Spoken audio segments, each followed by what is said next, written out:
Nah, kita akan lihat from Holy Land to Promised Land. Kadang-kadang kita terjebak dengan pengalaman-pengalaman supranatural di Holy Land sehingga kita lupa bahwa tujuan yang sebenarnya itu adalah Promised Land atau tanah perjanjian. Dan itu harus kita peroleh, harus kita masuki dengan banyak perjuangan, Bapak Ibu Saudara. Nah, kita akan lihat yang pertama, perjalanan yang pertama, itu Holy Land, Bapak Ibu Saudara. Di dalam Keluaran pasal yang ketiga, kita akan buka bersama-sama. Di situ ayatnya panjang ya, Keluaran 3 ayat sampai Keluaran 14. Tapi kita nggak akan baca semuanya karena nggak akan cukup waktunya. Kita akan buka saja di dalam Keluaran pasal yang ketiga. Saya akan bacakan pelan-pelan bagi Bapak Ibu Saudara menyimak. Adapun Musa, ia biasa mengembalakan kambing domba Yitro, mertuanya, imam di Midian. Sekali ketika ia menggiring kambing domba itu ke seberang padang gurun, sampailah ia ke gunung Allah, yakni gunung Horeb. Lalu malaikat Tuhan menampakkan diri kepadanya di dalam nyala api yang keluar dari semak duri. Lalu ia melihat dan tampaklah semak duri itu menyala, tetapi tidak dimakan api. Musa berkata, baiklah aku menyimpang ke sana untuk memeriksa penglihatan yang hebat itu. Mengapakah tidak terbakar semak duri itu?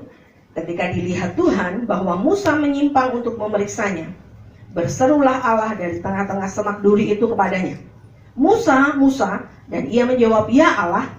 Lalu ia berfirman, janganlah datang dekat-dekat, tanggalkanlah kasutmu dari kakimu, sebab tempat di mana engkau berdiri itu adalah tanah yang kudus. Di dalam bahasa Inggris dikatakan holy ground.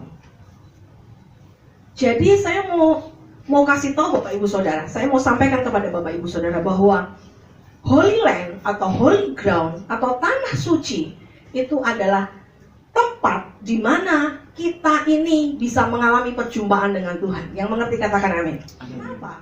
Karena Holy Land atau Holy Ground atau tempat kudus itu adalah tempat di mana kita ini mengalami perjumpaan secara pribadi dengan Tuhan. Tempat di mana kita bisa membakar mezbah, kita memuji dan memuliakan nama Tuhan, kita membaca firman, kita mengerti kebenaran. Ketika kita menangkap sesuatu dari firman Tuhan yang kita baca, dan disitulah Tuhan berbicara kepada kita, disitulah Holy Land kita. Yang mengerti katakan amin. Dan Musa ini mengalami awal dari kehidupannya sebetulnya dimulai ketika dia mengalami hal ini. Awal dari kehidupan yang baru bagi bangsa Israel itu dimulai dari Keluaran pasal yang ketiga ini. Seperti kita tahu, Musa ini orang Ibrani. Lalu ketika bayi-bayi di Ibrani itu dibunuh, dia dihanyutkan di sungai Nil, lalu ditemukan oleh putri Firaun. Dia dididik secara kerajaan, dia dididik secara orang Mesir, dan dia sebetulnya dipersiapkan oleh Tuhan. Dan singkat cerita, ketika dia mengalami masalah, dia sempat jadi tersangka pembunuhan. Lalu dia melarikan diri dari Mesir ke Midian. Yang pagi tadi saya tunjukkan peta. Bagaimana Mesir sampai di Midian itu jauh, Bapak Ibu Saudara. Jadi ketika dia melarikan diri sejauh-jauhnya dari Mesir. Jadi dia tersangka pembunuhan. Lalu di Midian dia ketemu dengan Sipora. Lalu dia tinggal membantu mertuanya menggembalakan kambing domba. Saudara lihat itu di atas itu adalah Mesir. Lalu Midian itu di sebelah yang ada lingkaran merah. Itu jauh Bapak Ibu Saudara. Dan itu semuanya adalah pegunungan batu. Itu menyilaukan mata kalau siang hari, karena warnanya kuning keemasan ya. Kalau kena matahari itu warnanya agak kemerahan kuning gitu, dan itu menyilaukan. Musa ini mengalami kehidupan yang sesungguhnya adalah ketika dia mengalami perjumpaan secara pribadi dengan Tuhan di Holy Ground, di mana dia bertemu dengan Tuhan secara pribadi. Nah, Bapak Ibu Saudara yang dikasihi Tuhan, ketika kita lahir baru, ketika kita mungkin jadi Kristen yang pertama, jadi Kristen awal, kita ini mengalami perjumpaan secara pribadi dengan Tuhan. Misalnya ada orang yang mengalami perjumpaan secara pribadi dengan Tuhan ketika KKR. Ketika KKR didoakan, lalu dia dijamah Tuhan. Mungkin dia mengalami sakit, lalu dia disembuhkan, lalu dia mengalami api yang berkobar-kobar dalam hatinya. Pengennya ke gereja terus, pengennya pelayanan terus, pengennya ketemu Tuhan terus. Nah, ini ada tanda tanda orang-orang yang berada di fase Holy Land. Fase menikmati perjumpaan dengan Tuhan. Yang pertama, Tuhan itu menjumpai. Katakan Tuhan menjumpai. Musa ini tidak sedang melakukan ritual ibadah ketika Tuhan menjumpai dia. Musa sedang tidak membaca kitab Taurat karena belum ada, karena yang menuliskan kitab Taurat itu Musa, salah satunya. Musa belum mengerti, dia dididik secara Mesir. Dia belum ngerti. Ya, sejak kecil dia dididik secara Mesir. Nah, tapi Tuhan itu yang punya inisiatif menjumpai manusia. Itu fase-fase awal kehidupan kerohanian kita, Bapak Ibu Saudara. Tuhan itu menjumpai. Jadi dia muncul di situ memberikan sebuah pengalaman supranatural. Nah, di fase Holy Land ini, orang itu biasanya mengalami pengalaman yang dahsyat, luar biasa. Sakit disembuhkan, mengalami mujizat. Yang ketiga dan keempat itu menerima janji dan menerima mandat. Biasanya orang kalau didoakan lalu dia dijamah oleh Tuhan, maka dia akan menerima janji Tuhan. Keluaran 3 ayat yang ke-8. Sebab itu aku telah turun untuk melepaskan mereka dari tangan orang Mesir. Jadi sebelum di ayat-ayat sebelumnya Tuhan berkata bahwa orang Israel ini penindasannya ini, penderitaan mereka ini sudah aku lihat. Kenapa orang Israel ditindas? Kenapa orang Ibrani ditindas? Karena saudara tahu ketika bangsa Israel kelaparan, maka Yakub membawa mereka melalui Yusuf ya. Kita tahu cerita tentang Yusuf. Dan ternyata seperti janji Tuhan kepada Abraham bahwa keturunanmu akan seperti bintang-bintang di langit. Maka di tanah Mesir itulah bangsa Israel mengalami multiplikasi yang luar biasa. Mereka berlipat kali ganda, mereka berkembang biak luar biasa, sehingga itu menjadi sebuah ancaman bagi Fir'aun. Kalau orang Ibrani ini bertambah banyak, maka bisa-bisa mereka menjadi sebuah bangsa dan mereka melakukan kudeta. Akhirnya apa yang terjadi? Mereka ditindas, mereka disuruh kerja paksa dan ditekan sedemikian rupa. Dan yang paling parah adalah mereka dihalangi untuk beribadah. Karena orang Mesir sebetulnya tahu bahwa yang membuat mereka diberkati, yang membuat mereka lebih diberkati dari orang Mesir adalah karena mereka beribadah kepada Tuhan. Oleh sebab itu, Fir'aun memerintahkan untuk menindas mereka. Dan mereka mulai berteriak, kami sudah nggak kuat. Makanya di ayat yang ke-6, ayat yang ke-7, kesengsaraan mereka itu sudah dilihat oleh Tuhan. Sehingga ayat yang ke-8, Tuhan itu berkata kepada Musa. Sehingga Tuhan menjumpai Musa untuk berinisiatif membuat Musa ini menjadi pemimpin mengeluarkan bangsa Israel dari tanah Mesir. Ayat 8. Sebab itu aku telah turun untuk melepaskan mereka dari tangan orang Mesir dan menuntun mereka keluar dari negeri itu ke suatu negeri yang baik dan luas, suatu negeri yang limpah susu dan madunya, ke tempat orang Kanaan, orang Het, orang Amori, orang Feris, orang Hewi, dan orang Yebus. Sekarang seruan orang Israel telah sampai kepadaku, juga telah kulihat betapa kerasnya orang Mesir menindas mereka. Ayat yang 10. Ini mandat, Bapak Ibu Saudara. Jadi sekarang pergilah, aku mengutus engkau kepada Fir'aun untuk membawa umatku orang Israel keluar dari Mesir. Jadi biasanya orang yang baru-baru bertobat itu sukanya melayani. Betul? Suka menginjil. Seperti itu. Seringkali kita terjebak di fase yang kedua. Mari kita lihat fase yang kedua.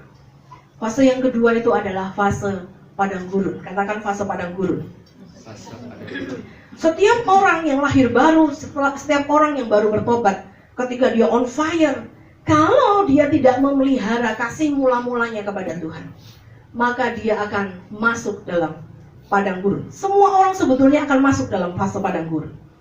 Tetapi saudara lihat, tadi saya sudah katakan di awal bahwa yang bisa masuk ke tanah perjanjian, yang berangkat dari Mesir dan bisa masuk ke tanah perjanjian hanya 2 orang, yaitu Yosua dan Kaleb. Dan di dalam firman Tuhan dikatakan, Kaleb ini berkata begini, pada umur 40 tahun aku menerima janji Tuhan, dan sekarang umurku ini sudah 80 tahun dan kekuatanku tidak hilang. Ini Kaleb ini luar biasa. Jadi dia ketika mendengar firman Tuhan, ketika dia menerima janji Tuhan melalui Musa, dia berumur 40 tahun. Lalu dia ikut perjalanan bangsa Israel selama 40 tahun di padang gurun. Dan ketika dia masuk ke tanah Kanaan, dia bisa mengalahkan orang-orang yang ada di tanah perjanjian itu. Dan dia menerima bagiannya dan kekuatannya tidak hilang. Tetapi seringkali banyak orang terjebak di padang gurun ini, Bapak Ibu Saudara. Keluaran 16 ayat Keluaran 16 sampai 19. Fase padang gurun ini memang tandanya ini, penyertaan penyediaan mujizat. Itu oke semuanya. Katakan oke. Saya pernah khotbah tentang tiang awan dan tiang api. Walaupun di padang gurun, walaupun padang gurun itu, itu sesuatu yang kering, yang pemandangannya aja nggak indah, Bapak Ibu Saudara. Jadi di padang gurun, sekalipun tidak indah pemandangannya, sekalipun semuanya serba susah, tetapi Tuhan berjanji bahwa Tuhan itu tidak akan meninggalkan bangsa Israel. Oleh sebab itu, Tuhan memberikan tiang awan dan tiang api. Tiang awan untuk siang hari, dan tiang api untuk malam hari. Penyertaan Tuhan itu luar biasa, penyediaan luar biasa. Ketika bangsa Israel berkata, kami mau makan daging Musa. Maksudnya bukan dagingnya Musa. Musa, kami pengen makan daging. Lalu ketika Musa berdoa kepada Tuhan, maka burung puyuh itu diberikan. Lalu ketika mereka berkata, kami haus, kami mau minum. Dan Musa memukul gunung batu sehingga ada air yang memancar keluar dari gunung batu. Wow, penyertaannya, penyediaan Tuhan, mujizat itu luar biasa. Nah, persoalannya adalah, kalau hari ini kita ini mengalami penyediaan Tuhan, penyertaan, mujizat, saya berdoa supaya kita semuanya tidak puas hanya sampai di situ. Karena bisa-bisa kita ini sebetulnya masih di padang gurun. Kok bisa begitu? Nanti kita akan lihat perbedaannya di Promised Land. Ya. Nah, di padang gurun ini disertai dengan hal-hal yang dilakukan oleh bangsa Israel yang membuat mereka semuanya ditewaskan di padang gurun. Mari kita buka bersama-sama 1 Korintus pasal yang ke-10. Ada 5 dosa bangsa Israel yang membuat mereka tidak bisa masuk ke tanah perjanjian. Judulnya adalah Israel sebagai peringatan. Aku mau supaya kamu mengetahui, saudara-saudara, bahwa nenek moyang kita semua berada di bawah perlindungan awan, dan bahwa mereka semua telah melintasi laut. 2.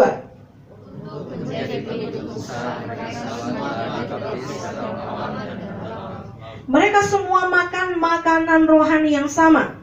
Dan mereka semua minum minuman rohani yang sama.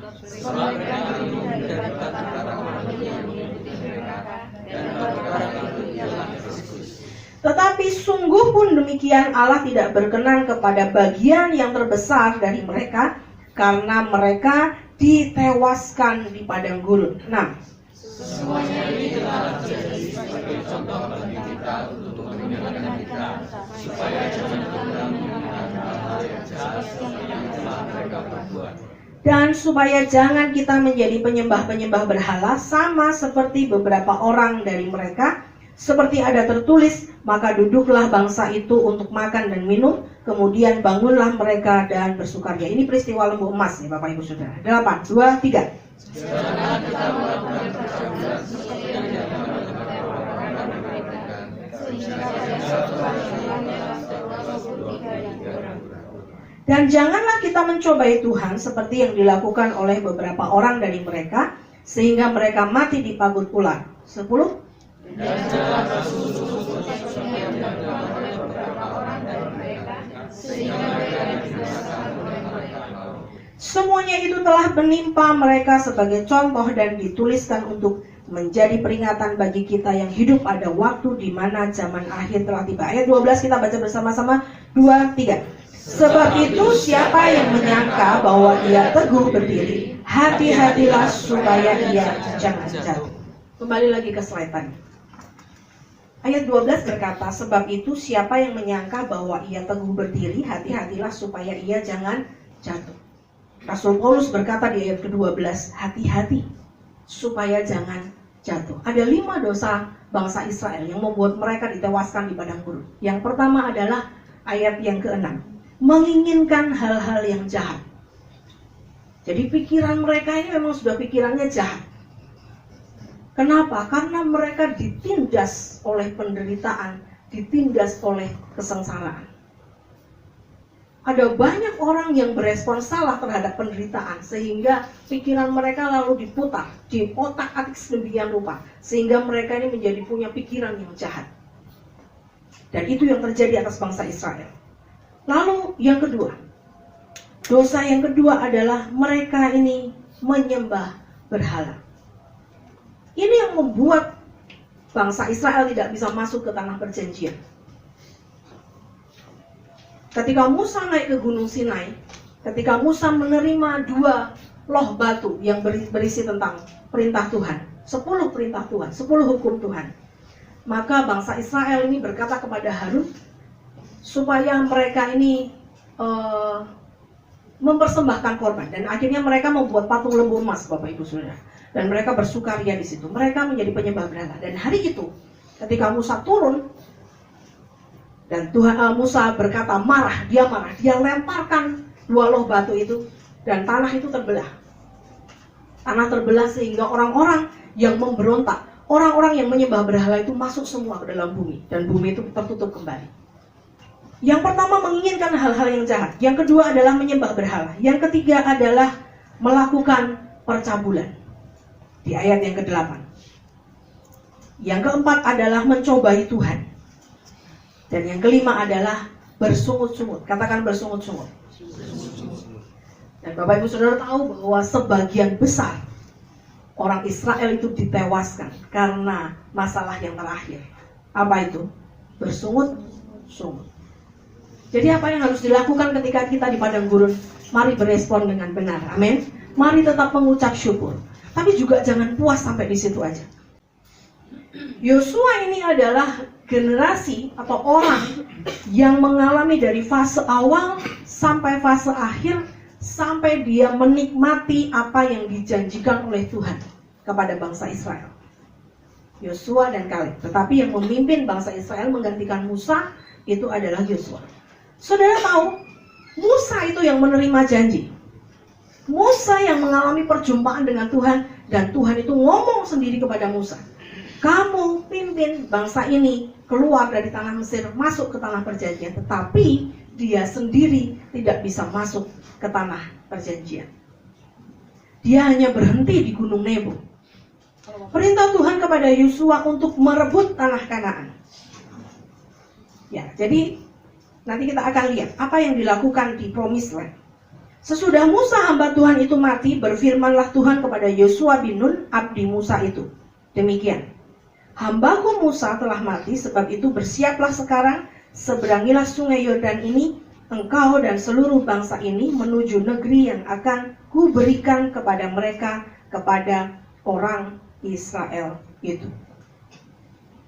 Jadi Tuhan mengulangi janjinya kepada Musa, diulangi kepada Yosua. Terus, setiap tempat yang akan diinjak oleh telapak kakimu, kuberikan kepada kamu seperti yang telah kujanjikan kepada siapa? Musa. Dari padang gurun dan gunung Libanon yang sebelah sana itu sampai ke sungai besar, yakni sungai Efrat, seluruh tanah orang Het, sampai ke laut besar di sebelah matahari terbenam, semuanya itu akan menjadi daerahmu. Itu yang dikatakan Promised Land, atau tanah perjanjian. Dan itu batasnya adalah sungai Yordan. Apa yang terjadi di Promised Land? Ya. Yang pertama, orang yang masuk ke dalam Promised Land itu harus take over. Katakan take over. Kenapa take over? Karena tanah yang ada di Promised Land atau di tanah perjanjian itu dihuni oleh bangsa-bangsa asing, bangsa-bangsa raksasa. Saudara ingat, saya ingatkan kembali tentang cerita bagaimana 12 pengintai yang dikirim oleh Musa, ya. 12 pengintai itu, 2 diantaranya adalah Kaleb dan Yosua. Dan yang ke-10 bilang, wah, memang negeri itu penuh dengan susu dan madunya. Artinya itu negeri yang subur, yang baik. Tetapi mereka berkata, bangsa yang tinggal di situ itu raksasa semuanya. Kita ini seperti apa? Belalang. Mereka bilang begitu. Mereka semua bangsa yang besar-besar, mereka keturunan raksasa. Dan memang itu betul. Mereka orang-orang yang raksasa, orang-orang yang besar-besar. Apakah ada orang yang keturunan raksasa? Ada dong. Saudara ingat Daud, ya? Daud itu menghadapi Goliat. Goliat itu tingginya 3 meter, Bapak Ibu Saudara. Dan itu suku-suku yang ada di tanah perjanjian, yang ada di Kanaan itu memang suku gede-gede, badannya gede-gede. Nah, terus yang berkata positif itu hanya Kaleb dan Yosua. Mereka berkata bahwa kita pasti bisa mengalahkan mereka. Dan sebetulnya itulah iman, Bapak Ibu Saudara. Mereka punya spirit take over. Mereka punya spirit lebih dari pemenang. Sehingga memang terjadi yang mendapat bagian di dalam tanah perjanjian itu, yang berangkat dari Mesir itu hanya Yosua dan Kaleb.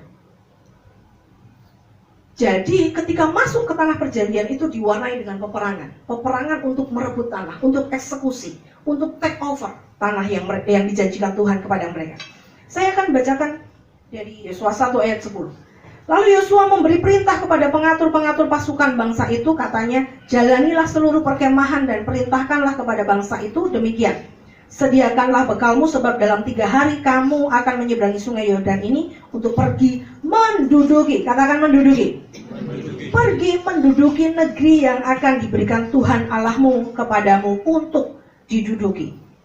Kepada orang Ruben, kepada orang Gad, dan kepada suku Manasye yang setengah itu berkatalah Yosua demikian. Sampai di sini dulu. Jadi suku Ruben dan suku Gad, lalu separuh dari suku Manasye itu tidak mau menyeberang ke sungai Yordan. Artinya mereka puas sampai di fase padang gurun. Itu sudah dekat sekali dengan promised land. Tetapi mereka tidak mau dapat jatah di promised land. Mereka terus ayat 13, ingatlah kepada perkataan yang dipesankan Musa kepada hamba Tuhan itu kepadamu, yakni Tuhan Allahmu memengaruniakan keamanan kepadamu dan memberikan kepadamu negeri ini. Ayat 15, sampai Tuhan mengaruniakan keamanan kepada saudara-saudaramu seperti kepada kamu juga, dan mereka juga menduduki negeri yang akan diberikan kepada mereka oleh Tuhan Allahmu. Kemudian bolehlah kamu pulang kembali ke negerimu sendiri dan menduduki negeri yang diberikan Musa hamba Tuhan itu kepadamu di seberang sungai Yordan, di sebelah matahari terbit. Mereka berangkat menyeberang sungai Yordan dan mereka harus berperang menduduki tempat itu. Dan orang Gad, orang Ruben, dan setengah dari suku Manasye, mereka boleh tidak tinggal di promised land, tapi mereka harus membantu saudara-saudaranya untuk berperang. Jadi Bapak Ibu Saudara, ketika kita ini masuk dalam promised land, bukan berarti semuanya itu serba enak. Katakan amin. Tetapi itu harus disertai dengan perjuangan.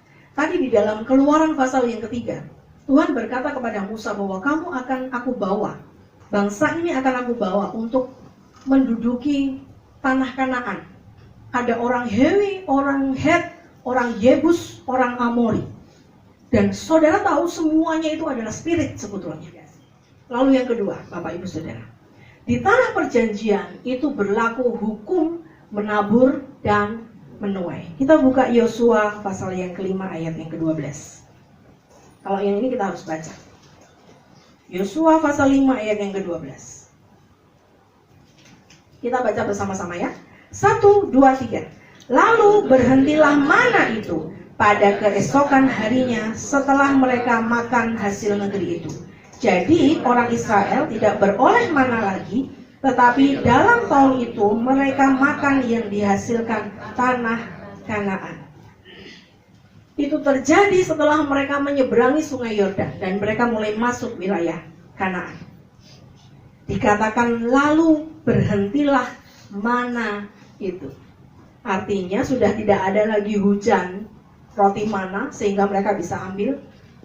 Nah, yang mereka lakukan adalah mereka makan dari hasil negeri itu. Tetapi, kenapa tadi saya katakan hukum menabur dan menuai itu berlaku di tanah perjanjian? Kalau hasilnya dimakan terus, tanpa mereka menanam, lama-lama akan habis. Jadi Tuhan itu menyediakan ketika mereka baru dari padang gurun, mereka masuk ke wilayah tanah perjanjian. Tuhan itu menyediakan. ada hasil dari tanah Kanaan itu yang bisa mereka nikmati dan bisa mereka makan.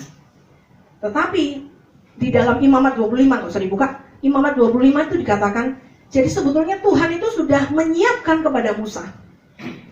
Tuhan ngomong begini sama Musa, Musa, kamu ngomong sama bangsa Israel, nanti kalau mereka sudah sampai ke tanah perjanjian, mereka harus menabur. Bahkan Tuhan sudah katakan mereka boleh menabur dan menanam itu selama 6 tahun. Ladang itu diolah sedemikian rupa, tapi pada tahun yang ke-7 tanah itu harus diistirahatkan. Nah, dari tahun yang ke-7 itu mereka makan dari selama 6 tahun mereka menabur dan menuai. Artinya Tuhan itu sudah mempersiapkan mana itu berhenti ketika mereka mulai masuk ke tanah perjanjian. Saya mau katakan kepada Bapak Ibu Saudara, mungkin hari ini kita berada di antara padang gurun dan tanah perjanjian. Aduh, kok saya nggak nerima mujizat ya? Saya berdoa, kok belum dijawab-jawab ya? Saya mengalami kekeringan, penderitaan, mengalami kekurangan. Mari berespon dengan benar. Yang setuju katakan amin. Siapa tahu Bapak Ibu Saudara sedang berada di seberang sungai Yordan. Ini sudah masuk wilayah Promised Land. Ini sudah masuk wilayah tanah perjanjian. Tapi memang mana itu berhenti turun. Apa yang harus kita lakukan? Hukum menabur menuai itu berlaku. Kalau saudara nggak nabur, saudara nggak akan menuai. Oleh sebab itu salah satu tanda orang itu sudah masuk ke tanah perjanjian, hidup sesuai dengan yang dijanjikan oleh Tuhan adalah gaya hidup menabur dan menuai. Kalau orang udah di Promised Land, udah di tanah perjanjian ini, wah semuanya serba berkelimpahan. Semuanya serba oke. Mau beli ini cukup, bahkan lebih. Mau ini semuanya punya. Jangan salah. Karena ketika mana berhenti, itu sepertinya mujizat berhenti. Ketika mereka masuk ke tanah perjanjian, mujizat itu sepertinya berhenti. Tapi Tuhan menyediakan dari hasil tanah. Dan setelah itu mereka harus menabur. Dan Tuhan berjanji bahwa tanah yang kamu injak dengan telapak kakimu kepada Yosua tadi di Yosua 1 akan aku berikan kepadamu. Artinya semua ini aku sediakan bagi kamu. Itu Promised Land. Dan yang ketiga, ada masa keamanan yang dijamin oleh Tuhan. Yang terakhir kita buka di Yosua pasal 21. Ayat 43 sampai 45. Ayat 43 saya bacakan. Judulnya keamanan di negeri yang dijanjikan Tuhan. Jadi seluruh negeri itu diberikan Tuhan kepada orang Israel, yakni negeri yang dijanjikannya dengan bersumpah untuk diberikan kepada nenek moyang mereka. Mereka menduduki negeri itu dan menetap di sana. Dan Tuhan mengaruniakan kepada mereka apa? Keamanan ke segala penjuru. Tepat seperti yang dijanjikannya dengan bersumpah kepada nenek moyang mereka. Tidak ada seorang pun dari semua musuhnya yang tahan berdiri menghadapi mereka. Semua musuhnya diserahkan Tuhan kepada mereka. Tunggu dulu. Jadi di Promised Land pun tetap berhadapan dengan musuh. Yang ngerti katakan amin.